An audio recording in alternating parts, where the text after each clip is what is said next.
According to the hole position on the caster base plate, draw the drilling position on the board with a pen. Select a 10mm drill bit and drill at least 4 holes. As shown in the video, tighten the 4 sets of screws and nuts.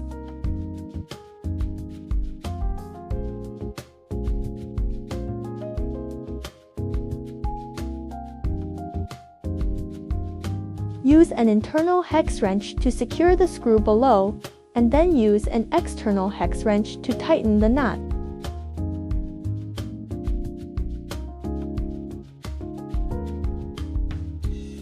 After the casters are installed, they rotate smoothly and do not loosen.